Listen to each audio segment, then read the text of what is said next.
to all. On behalf of Alchem, I welcome all the doctors, key opinion leaders here.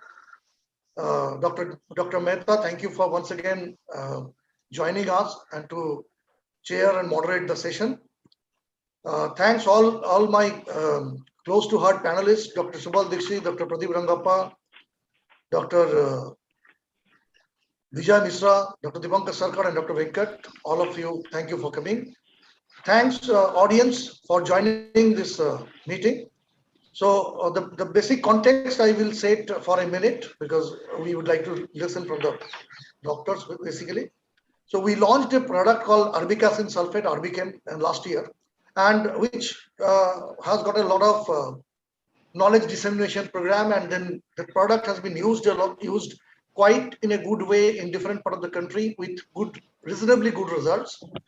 However, because of this lockdown and because of the less contact with the medical fraternity, for last 6 to 8 months, our team could not focus on this product and keep on continuing discussing about this. So we thought, let us come back, let us bring back that discussion point, and that is why today we have made we've arranged this program, and we have made all the key opinion leaders available here who has used this product and who will share their experiences. Over to you, Dr. Hemant. Please do take it forward. Thank you. Thank you, Mr. Sandeep. Once again, good evening and a warm welcome to all the delegates, my dear faculties who have joined us for today's evening for a talk on Arbekacin. Just to give a brief background, in today's world, antibiotic resistance is the biggest threat, we all know, and that's due to drug-resistant infections are escalating exponentially. And WHO has also taken warnings, measures to tackle this resistance. So in this context, as Alchem, Mr. Sandeep has already said that we have presented Arbekacin, which is an approved DCGI approved molecule for MRSA infections, mainly sepsis and pneumonia. But practically, it has been found to be effective in many other cases also. And for that, we have an eminent speaker with us, Dr. Dipankar Sarkar, who is intensivist and internist in charge of critical care unit, Columbia Asia, Salt Lake, Kolkata. We will be presenting a paper, and this session will be moderated by or chaired by none other than the academician and eminent clinician, Dr. Yatin Mehta, who is chairman, Medanta Institute of Critical Care and Anesthesiology, Medanta Medicity, Gurgaon. So over to you, Dr. Mehta, for the next proceedings. Thank you, Hemant. Pleasure to be here, and it's nice to see good friends and colleagues along with me as a panelist. Arbekacin, see, there was a lacuna in the MRSA treatment. We had a limited number of drugs. We had vancomycin, we had diclofenac, we had daptomycin, which is against certain limitations, and we have tigecycline. But otherwise, for many years, no new drug had come, and this drug has been in business for a long time. It was introduced in '74, I think, in Japan, and 1990 in Korea. So it has been there for a long time, but India has not been exposed. So hopefully the bugs are still not used to it. So I think the resistance should be low. I have used it quite a number of patients and with quite satisfactory results. So without much ado, I would like to get on with the program. And Dr. Sarkar has done a prospective study on Arbekacin use in Kolkata. So from the horse's mouth, he's going to make his presentation and then we'll have a discussion. Dr. Sarkar. Good evening. Thank you, Dr. Mehta, and all the respected panelists and the delegates who are in this. So, are you sharing the slides? You have to share your slides, sir. Okay. Now, is it visible? Hopefully. Yes. Yes. Yeah. So, without much delay, because we are in a time constraint and this is the Corona time and the era of webinar, and thanks all for being here on Saturday evening. So I'll be speaking very precisely on the molecule and my journey to this molecule. Before that, I want to wish everybody a happy Dussehra, though it's past, and in advance a happy Diwali. Okay, and before starting, I should put a disclaimer like this, that I am not a microbiologist who works with the bugs, neither I am a molecular scientist. I am neither a pharmacologist or anyway attached to the pharmacological industry. I am a poor clinician who is really worked up by the antibiotic resistance and the bugs, which is really causing our life miserable. So this resistance and no drug, which leads to me working on this molecule, and I must give you the introduction why I have chosen Arbekacin suddenly, all of a sudden, being not into this frame. Now, what is the biggest concern of an intensivist? You all know, being intensivist, it is the resistance bug. And what is resistance? I am not going into the details of that. We often get this type of reports, and we really wonder what we should do in this situation. Resistant, resistant, resistant everywhere. So always there is a continuous battle between the antibiotics and the resistant bugs. And who wins? They wins. If the antibiotic wins, patient survive. If not, the patient perishes. So what's the normal thing? Normal thing is that the bugs, when antibiotic was applied, there is death of the bug. But with the mutant era, what happens? You apply antibiotic, but the bugs survives and they go on multiplying, leads to the death of the patient, not the death of the bug. Why antibiotic resistance is a global concern? You know, resistant organism leads to treatment failure, added burden on the healthcare cost, increased morbidity and mortality. And the situation is such that it threatens to return to the pre-antibiotic era. And you know, the leading cause of death in 2050, almost 10 million people will be dying of this antibiotic resistance if it is not checked properly. So before going into the Arbekacin, I must say why I have being a clinician, came into the mode of an Arbekacin related study. A 44 years old obese male patient referred from other hospitals with cellulitis leg. And what Dr. Mehta was telling, that it's a very good drug for MRSA. So that was a prelude to it. Now, the story unraveled in a different way. The patient came to me with a febrile state, tachycardia, tachypnea, blood pressure was dropping, there was few rhonchi, and the saturation is on the lower side. The ABG shows metabolic acidosis with the best deficit of -9. Diabetic state is in poor control with a hemoglobin A1C of around 14. Icos shows preserved ejection fraction. And the patient was on, you will not ask me why the patient was on this drug, but the patient was treated in another tertiary, almost a tertiary care center with tigecycline, tablet linezolid, injection piperacin tazobactam was there for initial couple of days. The patient was 3 days on meropenem. So the patient brought here with the antibiotic in KT, tigecycline, linezolid, and meropenem. The patient was toxic, tachycardic, tachypneic, and whatnot. So the count was 27,000, urea was 62, creatinine was 1.42, LFT shows mild transaminitis, amylase lipase was raised, not that much, but it was in the range of hundreds, like 300 odds. Urine output was reduced and no culture was sent till that time. So we do not have any clue about the bug and what to do. And the patient was on a whole lot of an antibiotic. So this is the clinical scenario where I received the patient. So the patient was in intensive care and I told that the prognosis, if you go the SOFA score or organ failure score, it's really not encouraging. So what to do in this situation? I told you that we are the poor clinician worked up by the antibiotic resistance. Whether we will go for a source decontamination, there was no definite pus formation, but both the legs were swollen up, red.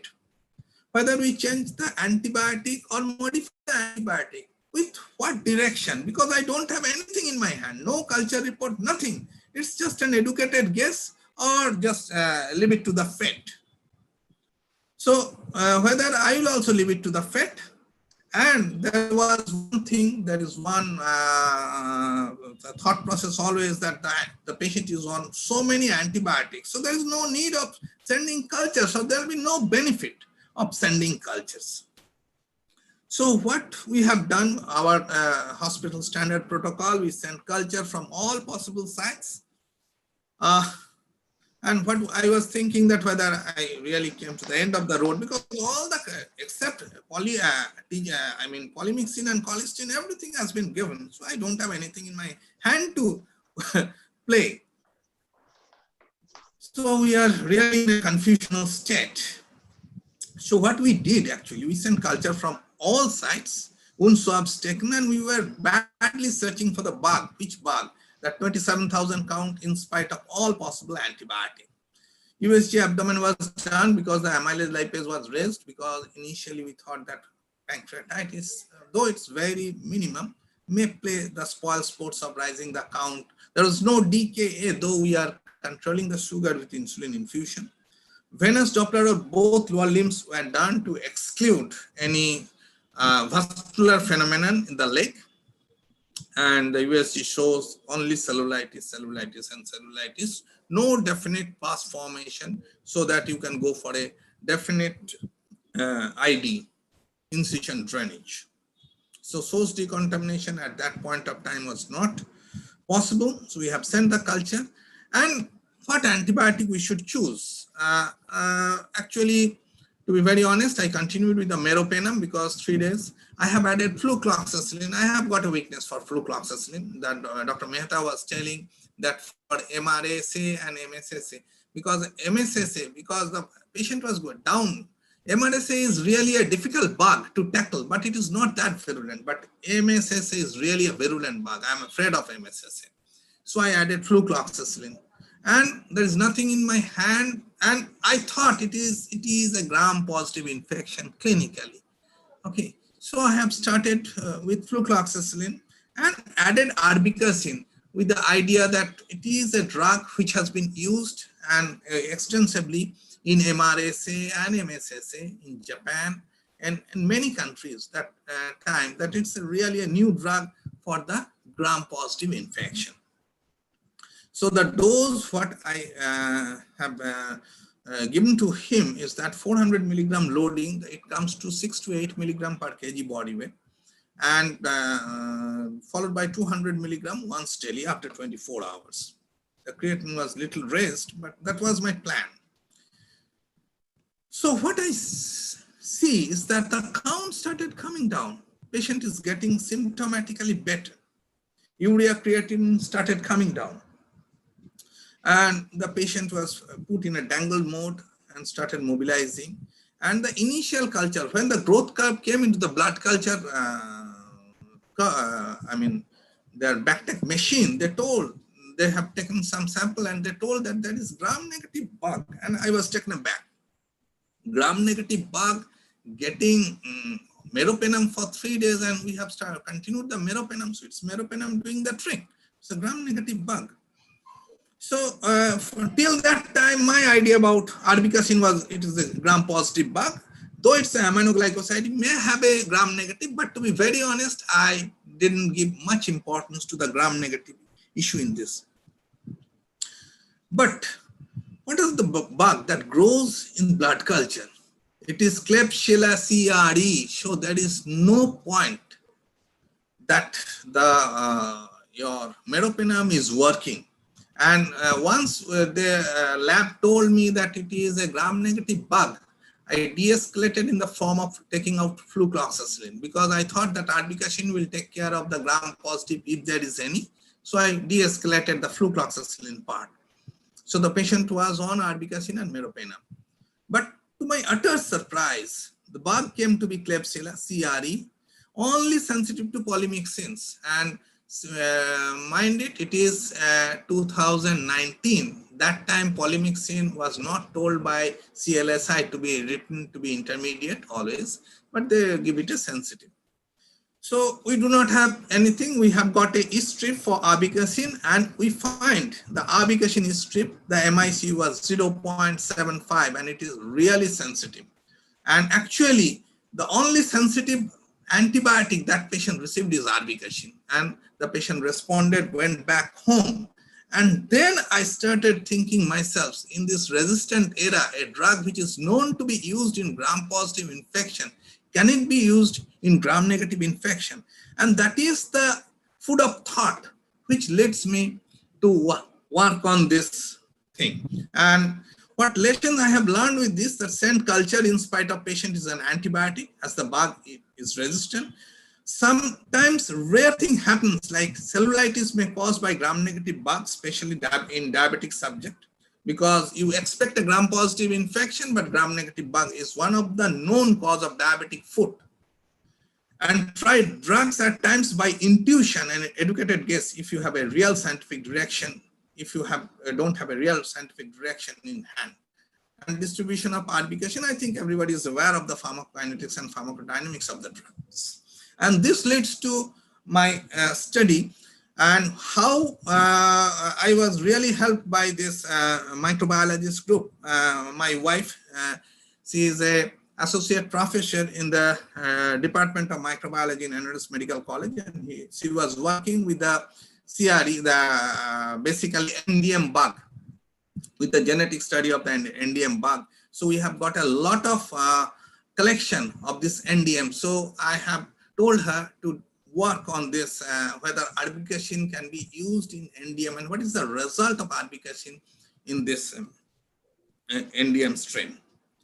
So this is what I find. So the objective of my study was that to see the in vitro activity of Arbekacin, a noble aminoglycoside, against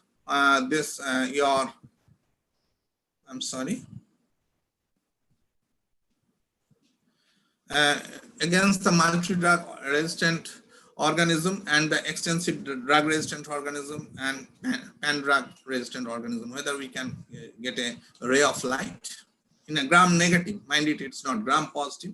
And the methods used is identification and antibiotic sensitivity testing of the gram-negative isolates from the clinical samples by the Vitek 2 system in a tertiary care hospital in Calcutta. MDR and XDR strain are selected. So that is very important. We have selected only the MDR and XDR strain. So the result may look a little bit dubious, but the selection is exclusively the MDR and XDR bugs, and the minimum inhibitory concentration was detected in all the patients.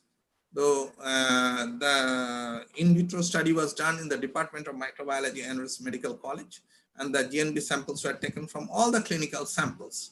And the inclusion criteria, the MDR and XDR bug at the inclusion. Exclusion is the sensitive bug which are not XDR or MDR category. So we worked only on the MDR and XDR bug.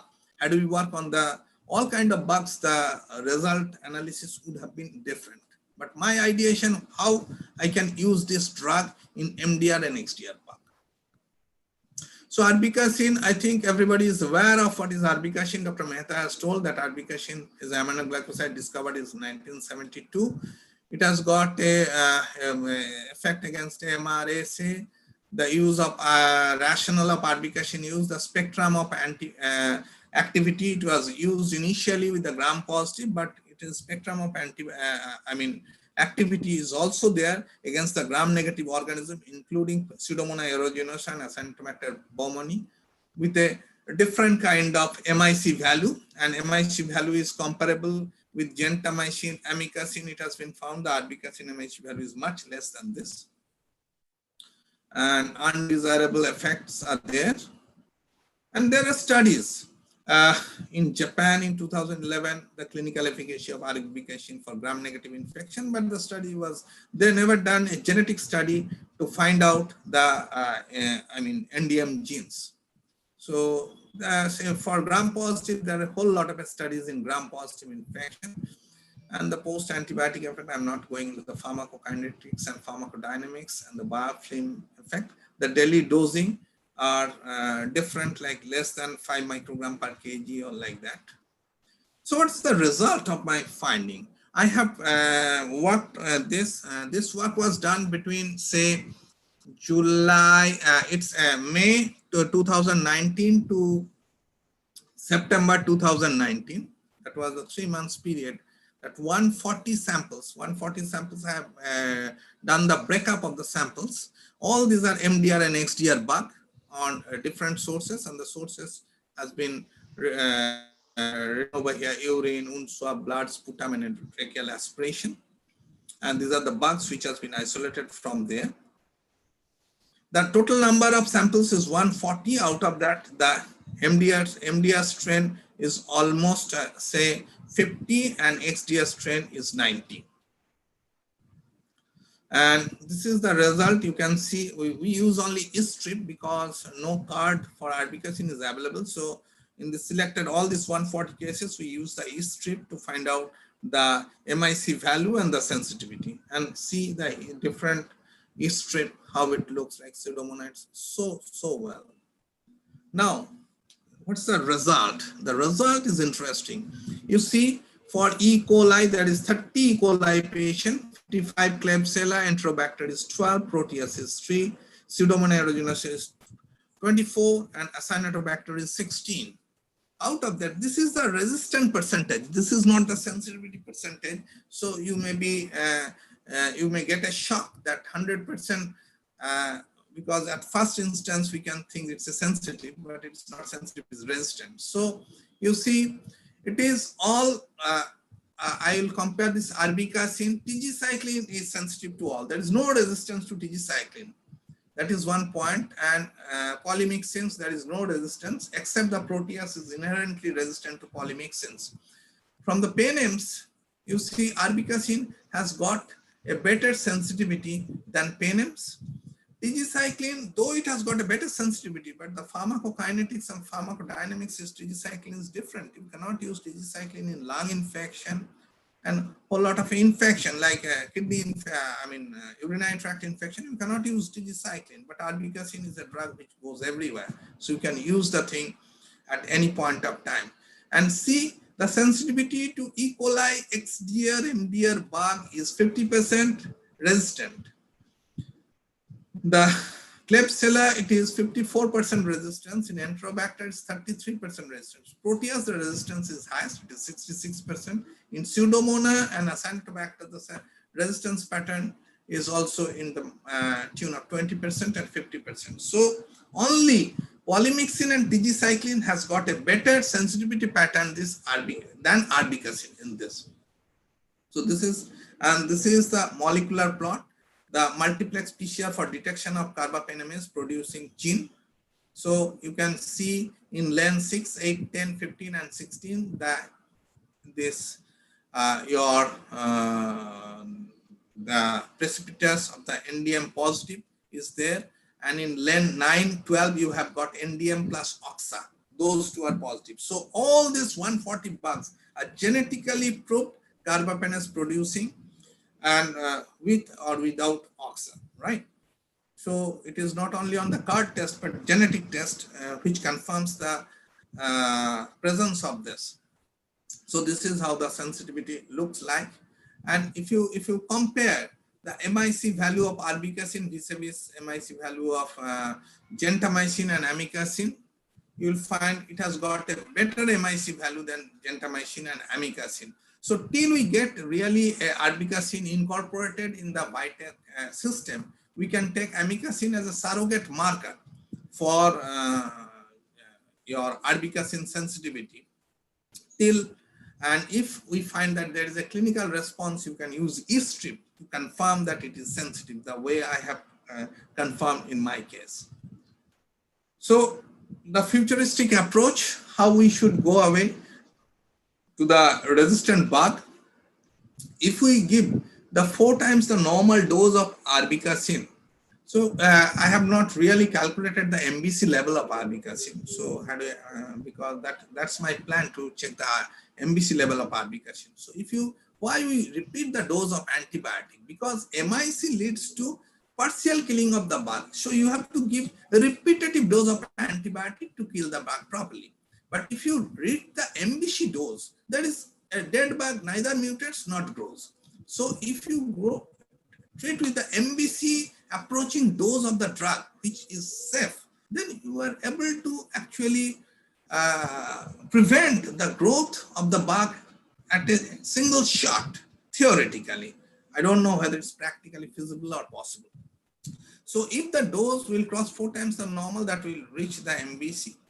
And in that case, the toxicity, we are afraid of toxicity, and in Arbekacin it has been found the total dose over 5 grams is the toxic dose. So if you give a loading dose of say 400 to 800 milligram, and if you do not give next 3 days no dose, the trough level will be much lower, so it will not cause the renal toxicity. Renal toxicity is totally dependent on C trough level. By 72 hours, you can get to know the culture, and you know what antibiotic are sensitive to it. If it is sensitive to say aminoglycoside, you can take Arbekacin as a surrogate marker of aminoglycoside and continue it. If you get a gram positive, theoretically it works against gram positive. In gram negative, if you are lucky that it is on the aminoglycoside front sensitive, you can continue with Arbekacin. And by that time, you get to know which antibiotic is sensitive to this bug, and you use that antibiotic. So, and in Arbekacin and in resource limited state of our country, you can use as an outpatient therapy because it's a single daily dose and you do not require much instrument to give this. So what's the advantage of Arbekacin? It's a broad spectrum covering both gram positive and gram negative, including Pseudomonas and Acinetobacter. Good and favorable PKPD that can penetrate all organ except brain. So in a CNS meningitis, you cannot use this. The predictable action, single daily dose, minimum trough level after 8 hours is 2 microgram per ml. It is tested with 600 milligram loading dose, and it is dissolved in normal saline. So in conclusion of this study, I can say that it can be used as a monotherapy or with the other antibiotics in hopeless situation. High single dose, favorable pharmacokinetics and pharmacodynamics helps the drug to be a better choice. And in an era of hit hard and hit fast, least time in severe sepsis, we can use this drug, and the thermometer to needle time will be much less, because if you feel a fever, patient is in sepsis, you can take Arbekacin and give it anywhere you like. You do not have to admit the patient in a very sophisticated center to give Arbekacin. And de-escalation and modification can be done in the most resource limited places with surrogate marker for cultures. So antibiotics are non-renewable resources, so use it carefully. Thank you. Thank you, Dr. Sarkar. Excellent presentation. I think I don't see any questions in the Q&A, which you will address later on if the audience comes up with any questions. So I'll open up to the panelists now. So Dr. Dixit, yes, sir. What is the current scenario of resistance in Indian ICUs? So this is a very difficult question to answer, honestly. We need to really, it's going to vary from different parts of the country. In my hospital, I definitely got resistance to MRSA, as well as also to resistance to Pseudomonas, Pseudomonas acinetobacter, and also for Klebsiella. We have seen almost about 18% to 25% of the bugs are pan-resistant into my unit. And that's one because possibly certain kind of patients also have been given antibiotics or by not in the right dose or in the right combinations, or sometimes they have been transferred to the unit from outside, where they have also received antibiotics which have been given. So definitely the sensitivity and the resistance patterns is over a period of time is growing up, and especially in the last 6 months, definitely we have seen that since because of the COVID, we have not been able to monitor the exact resistance, although we have definitely found certain patients who are in COVID who have also developed secondary infections, and there also we have found resistance, fungal infections, and also we have found additionally pseudomonas and klebsiella as secondary infections, and commonly also urinary tract infections, which are also slightly grown up into those patients who are COVID patients who are intubated and ventilated and who had a Foley's catheter. And gram-positive sepsis, particularly MRSA, which is the sites where you find normally? So commonly we have seen MRSA growing up into the central lines, or into the arterial lines. That's what is there. Or those who are into the post-operative patients where major laparotomies which have been done and they start getting fever into the second week onwards. That's the time where usually we start getting MRSA bugs which are there. So complicated, I think soft tissue, skin is called soft tissue infections also. And diabetic foot is a common culprit. Yeah. Yes, sir. A mixed infection with MRSA, yes, maybe along with your gram-negative yes, sepsis. I agree with you, sir. So what about if you want to use arbekacin empirically? What are the situations under which you will do that? So empirically, Arbekacin, definitely if I would suspect one, if I'm dealing with, as you rightly said, a diabetic foot who has been receiving antibiotics, who have received antibiotic outside, I would consider that it is a potential MRSA what we are dealing with, and as a result of which wound is not healing, or into those subset of patients where there is an intra-abdominal sepsis, where he has also received antibiotics before, and if I really think that there is a chances of MRSA, or sometimes MRSA where catheter-related infections, and especially if I know that the MRSA is going to be prevalence much more into my unit, then I would definitely not be hesitant, and I would use Arbekacin as one of the first-line drugs into these MRSA situations. And for secondary infections? So secondary infections, yes, the urinary tract infections which are very common, and I would be using it, and even in post-operative infections, where I would suspect a gram-negative septicemia to occur. Like if it's going to be a burst perforated appendicitis, which is there in such kind of situations, definitely I would use. Or even in those patients post-pancreatitis with pancreatic abscess, then MRSA or certain gram-negative infections are very common into those subset of patients. Secondary infections, I would use it. But or I in suppose... or in VAPs or in ventilatory-associated pneumonias, where if I find that if you are dealing with a VAP, I mean, I know that it's going to be a pan drug resistant Klebsiella or Pseudomonas or Acinetobacter, especially if I know that Acinetobacter is going to be resistant in my unit. If I know it prior hand, I would empirically start them on Arbekacin empirically. See, in the VAP, it maybe have a particular use because the extra-alveolar fluid, the concentration is almost half of that of serum of this drug. Yes, so sir. That is an additional advantage of VAP. Of this, yes, sir. I agree. Okay. Coming to Dr. Rangappa, Pradeep, if your line of management of disease, how will you go about you are suspecting because of your epidemiology or whatever, a gram-resistant gram-positive bug. So how will you go about it, treating it? Any algorithm you have in mind? Or yeah, thank you, sir. So at the outset, I wish to congratulate Dipankar for doing that excellent study. So I think for the Arbekacin, sir, I think what we have distinctly found is in a situation where we may have to start empirically. So where you are suspecting a mixed infection, which typically Dipankar cited, where skin and soft tissue infection or intra-abdominal infection. I think these are the two distinct group of patients where we tend to see a mixed flora present, which could be gram-positive and gram-negative. And when you are suspecting this is a healthcare associated infection and this patient has been in touch with the hospital and you are suspecting resistant bugs. So you want to throw in antibiotics which would cover pretty much gram-negative and gram-positive, right? I think this is a typical situation. So where you may have to put in on, say, a carbapenem and along with a MRSA cover. So this is a distinctive situation where repeated hospital admission, where you're suspecting there is possible risk of resistant bugs with the source of infection being skin and soft tissue or intra-abdominal. I think Arbekacin fits the sort of a criteria, and especially if you're dealing with, say, gallbladder infection, because studies have found it has a good biliary concentrations also. So these are the typical situation where I can consider empirically.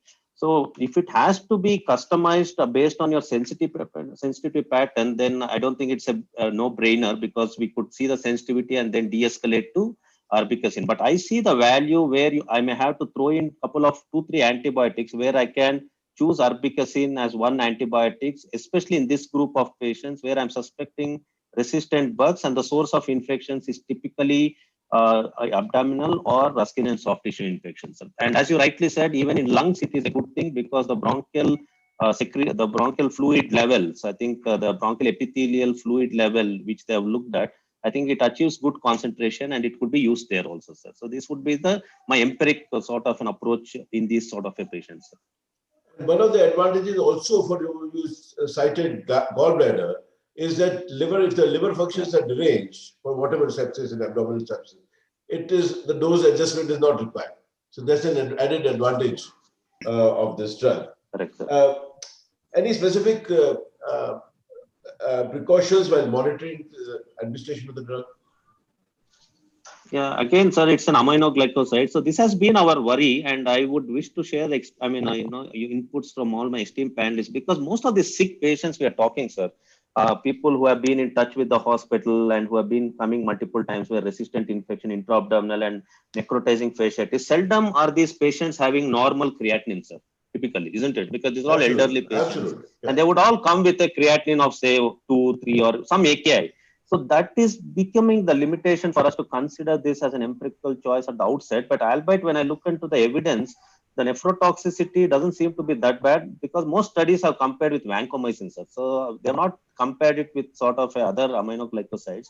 So there is still been that bit of a reluctance for me, especially when I'm dealing with the sick patients with an AKI. But if someone is on dialysis, it makes it a little more easy for me, because I can give it post-dialysis and done with it. So the concerns again would be nephrotoxicity. And again, if I look at the side effect profile, there is a suggestion that it does cause some liver enzyme abnormality a little bit, and some ototoxicity and dizziness. So these are all milder, but predominantly it's the nephrotoxicity which we would be worried about. But studies have shown it is much lesser than vancomycin, but we do not know whether it is lesser than the other aminoglycosides. If you have any inputs, I would be happy to hear. No, I would just like to add, see, I would mention it to Sandeep also. Let's see, vancomycin levels, at least you can monitor. Arbekacin levels, it's a problem in India. So if the kidney function is deranged, and the recommendation is in the literature that you monitor the Arbekacin levels, how does one do that? That is a limitation. Yeah. For MRSA, I think this is we had discussed. Yeah. No, we discussed with Sandeep in one of our Bangalore meeting, the TDM, therapeutic drug monitoring, if it comes for this drug, I think there'll be more usage of this drug in a little more objective way. Until then, all the sick patients, all the panelists here would be sort of hesitant to use this upfront, because all these patients would have AKI, and they're all elderly people with multiple comorbidities and stuff like that. What dose adjustment you will do for renal impaired patients? Yeah, so as I see, possibly in the creatinine clearance, because I just got info from Sandeep. So the normal dosage, as Dipankar said, is 150 to 200 mg. So possibly when the creatinine clearance is less than that, so less than 25, so obviously we have to half the dose.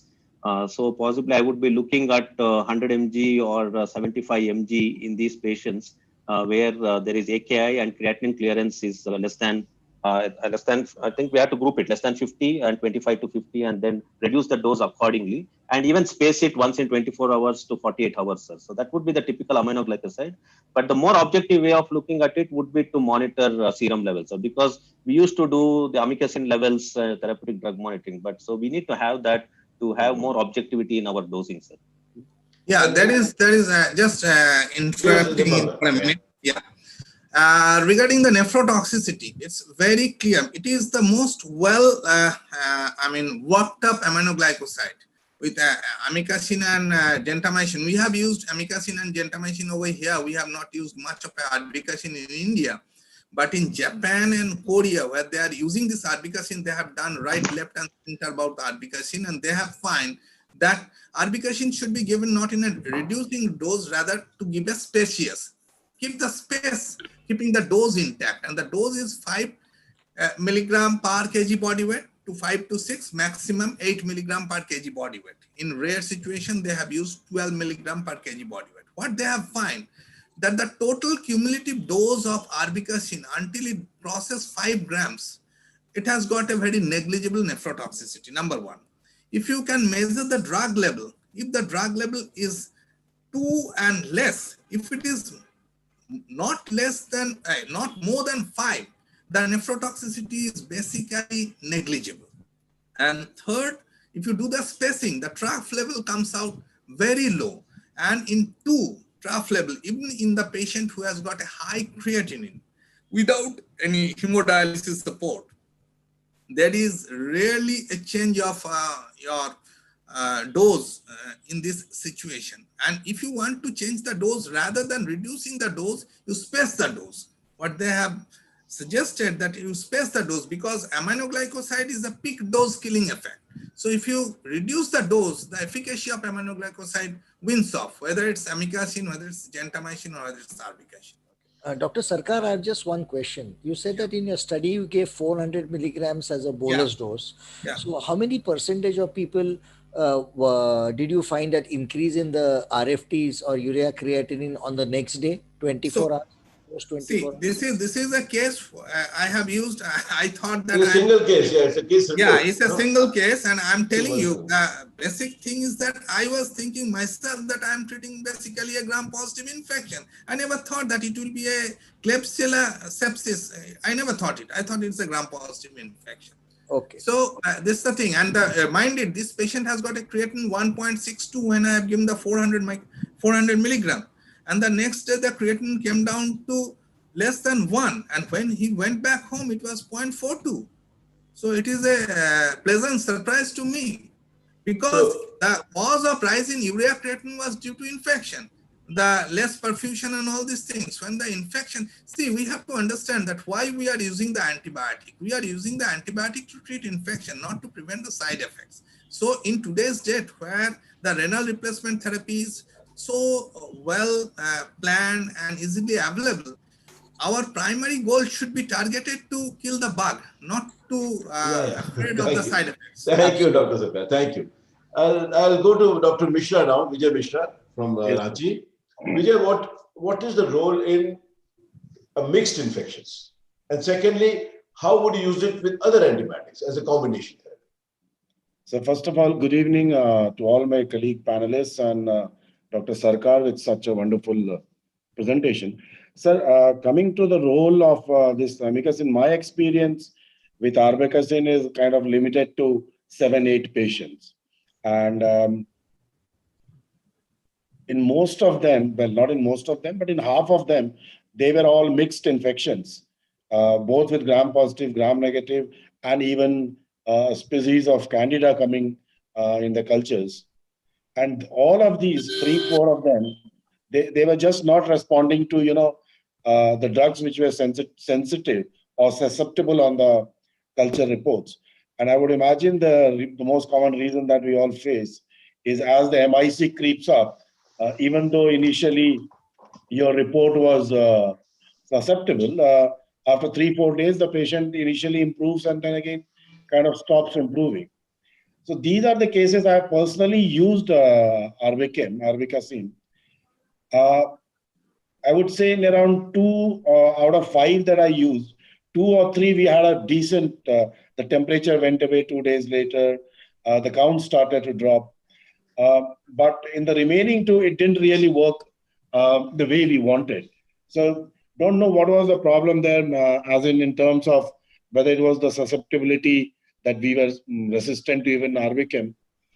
But according to my understanding of listening to the experts and reading about it, I think that the biggest role would be areas where we are not sure whether, what kind of infection it is.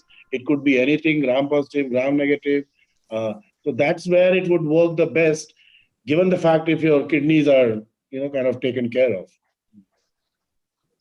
And using it in combination, what antibiotics did you use it then with?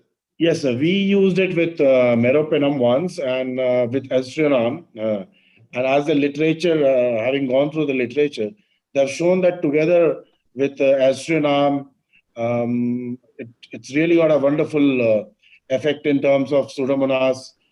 In meropenem combinations are pretty good. I've also used it with levofloxacin.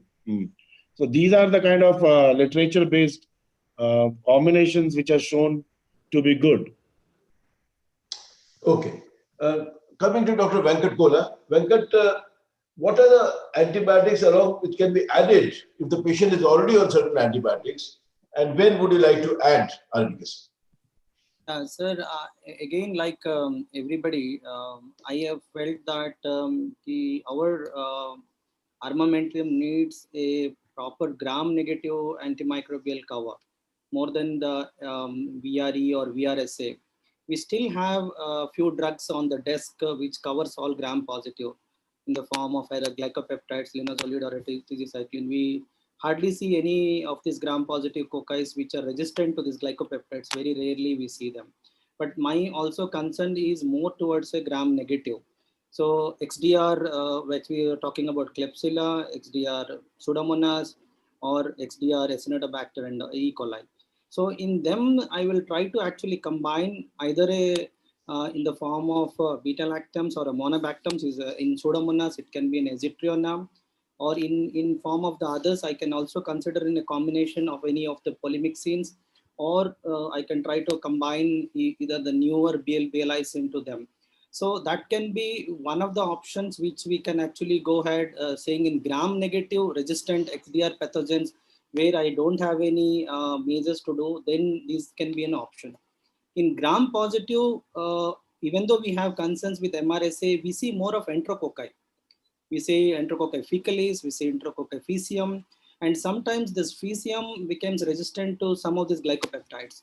In those situations, there is a potential role of combining either one of the glycopeptide in the form of vancomycin, combining with aminoglycoside to see the synergy, and it has been seen to be a synergistic in them. And also the combination of any of these, maybe tigecycline with that, or in the form of ampicillin sulbactam to that. So I will consider this in two forms. One, a resistant gram-positive cocci, where I will combine with a glycopeptide to this, or when I'm dealing with a resistant gram-negative organism, where I will combine with one of those combinations, either a monobactam azithrionam for Pseudomonas, or one of these polymyxins, or any other antimicrobial which has intermediate along with aminoglycoside to counter the gram-negative resistant pattern, XDR patterns. So, Dr. Kola, if the gram-positive coccus is resistant to vancomycin, glycopeptide, then why would you use along with the combination with that's where, see, if I have a suppose you have an enterococcus faecium, which is resistant to vancomycin. So then why would you use vancomycin along with Arbekacin? Suppose I have a alternative antimicrobial which is sensitive. In the form, sometimes we see vancomycin resistant, but teicoplanin sensitive or a tigecycline sensitive, or sometimes we get a daptomycin sensitive. Right. And I have a tissue penetration with them, we can use them. But sometimes when you see a series of them being resistant, and you land up with glycopeptides resistant and daptomycin not penetrating to the lung or your urinary tract, somewhere where I need a antimicrobial which can be synergistically add on to that. And if I have a Arbekacin sensitivity there, I can use it as a single drug. And when we have a resistant pattern to them, then probably what we do and rescue therapy on combining them, expecting some synergy and effect. See, because if you have Arbekacin, the MRSA or the Enterococcus is sensitive to Arbekacin, you can use it as a monotherapy. Sure. There is no need to use it with the second drug. But yes, if the intermediate or you don't know the sensitivity because you don't have the histories, then it makes sense to use one conventional drug and one. If I have an alternative, I will again go with a monotherapy. But if I do not have a clue and I see all the series being resistant, which I rarely find in Staph aureus, but I find in Enterococcus faecium and fecalis. I actually, in fact, I told the same thing in my previous discussion also with the same team, that we see the resistant pattern more with Enterococcus faecium and faecium than Staph aureus. Yeah. And also, see, the advantage would be that this is a bactericidal drug. Yes. Also, this penetrates the biofilm. It penetrates the biofilm. So if you have a MRSA and associated with the biofilm, then this drug had 4 or 5 advantages over other aminoglycoside, as we pointed out, as you pointed out, sir. One, it has a stability to the all enzymes which lies the other aminoglycoside. All other aminoglycoside don't cover MRSA, so or resistant enterococci, but this drug does cover. And the other possible things, probably, as you said, it penetrates the biofilm in a format where it can, and it is a sidal drug which clears that. So those are the added advantages probably over the other aminoglycosides in the same group. I would be quite happy with the other panelists to pitch in. Please, any comments any of you have on the discussion which we had? Pradeep? Yeah, I think, sir, as we rightly said, so if you have a typical situation where I think Dipankar case is a classic case where I have to put in carbapenems for mixed infections and I want to throw an MRSA cover. I think that is a distinct group of infection where this drug has a immense value, because otherwise you may be throwing vancomycin, you may be throwing teicoplanin. But here, if you throw arbekacin along with a carbapenem, even if you have a CRE bug, which is very common these days, including Acinetobacter, or if you have a carbapenemase producing resistant Enterobacteriaceae, so this drug would have tackled it. So the Dipankar's case was typically highlights the value of this drug in combination with carbapenem in a mixed infection sort of a situation, which is typically abdominal, skin, and the soft tissue, because lung infections predominantly are usually one bug would be typically causing that. And then we can always de-escalate once we get the sensitivity pattern. So that would be the key essence of this drug. And another distinct advantage is with the newer antibiotics that are coming, like we are all aware of ceftazidime, avibactam, because that we are using quite extensively because of no nephrotoxicity. But we have to bear in mind that drug does not cover Acinetobacter. So this drug has a value over it, that in that it covers Acinetobacter. So it scores over it. And now we are having levonoreploxacin also, which has come. So we are having an interesting spectrum of drugs. So this is where I would slot this drug in a distinct way. When we are using empirically in a mixed sort of infection, in a septic shock. So I would throw this in place of vancomycin or teicoplanin, because it will cover even resistant bugs if carbapenem is not covering, sir. Over to you, sir. Yeah, see, so this makes sense to use this empirically if you don't know what sort of sepsis you have, mixed sepsis. This will completely cover MRSA as good as vancomycin. And then it covers reasonably certain bugs in the gram-negative spectrum, including Acinetobacter, which is not uncommon in India. And I would also use it along with something else for gram-negative as an additional. Yes. I think all of us would use it if you use it empirically. I agree with you, yes. sir. Yeah, because gram-negative sepsis and CRE, I mean, we generally use combination therapy along with, this drug has a spectrum, sir. The spectrum which includes the gram-positive, gram-negative, resistant gram-negative, resistant gram-positive, and also covering Pseudomonas.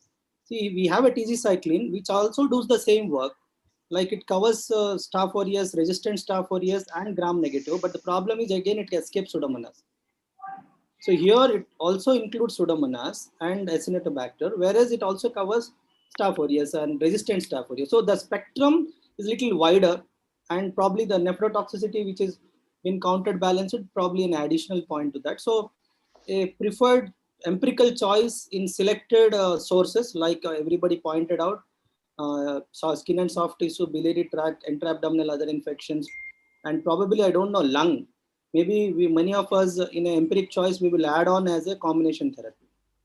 Yeah, because it has been approved for VAP, and for pneumonias it is approved. This drug has been approved. The penetration in the lung is very good. And I don't think it has been used for meningeal reasons. No, CNS penetration is poor, sir. Penetration is very poor. So it has not been used. And I don't know, the bone penetration also, I don't know. Osteomyelitis, I don't think it is. I think the literature does point out about its role in having prosthesis and osteomyelitis, sir. But they say the biofilm penetration is better when it is combined with phosphomycin. So I don't know if rifampicin should be combined with this. Any thoughts from any of the panelists on this? It has to be given in combination. I don't know how many I don't use rifampicin. No, even I. Obviously, even I am not. Probably probably the rifampicin role in endocarditis, probably Staph aureus, prosthetic valve Staph aureus, the endocarditis guidelines says you need to add rifampicin. Other than that, other all in forms, probably you may not need a rifampicin addition, except prosthetic valve Staph aureus, resistant Staph aureus, where you probably need a rifampicin addition to probably that penetration, as everybody pointed out. I have a query. What combination will we prefer in case of a CRE or a resistant Acinetobacter in the lung? Polymyxins plus Arbekacin, any? Yeah, I wouldn't mind using Arbekacin along with polymyxin. So there is no trial till now with Arbekacin and polymyxin, but it theoretically sounds well. Theoretical, provided that They have again monitor the renal functions, because two drugs which can affect the kidneys, you are giving it together. Maybe polymyxin do not have that amount of nephrotoxicity. It is the colistin which is a little nephrotoxic. We know that, but it is not very innocent. I mean, it is less malignant than colistin. But in terms of CNS toxicity, polymyxin, most of the toxicity I got is a CNS toxicity, not nephrotoxicity. But CNS toxicity, I really get a couple of. See, nephrotoxicity is there, but it is much less than colistin. Poly does have nephrotoxicity, but less than colistin. Probably fosfomycin also comes in the same cadre where we deal with E. coli or the Klebsiella, where we actually urinary tract, urosepsis, probably that can be a drug. And combining with Arbekacin may add that extra spectrum of Acinetobacter cover, where fosfomycin escapes. It doesn't cover Acinetobacter, whereas it covers the same MRSA, other resistant gram-negative bacteremia. So I think urinary tract, where I don't know XDR pathogens, then that may be a combination we are looking at. See, E. coli is generally a sensitive one. So generally it will respond to the common antibiotics which you use. The resistance is not that great. But yes, community-acquired one, true, sir. But sometimes we see carbapenem resistance.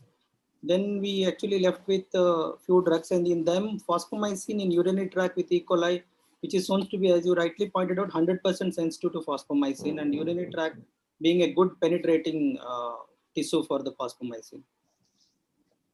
So I think now the time is getting up. So I would just like to thank all my panelists, and I would just like to say that, see, this drug, all of us have used this drug. It has a good possibility in the Indian environment.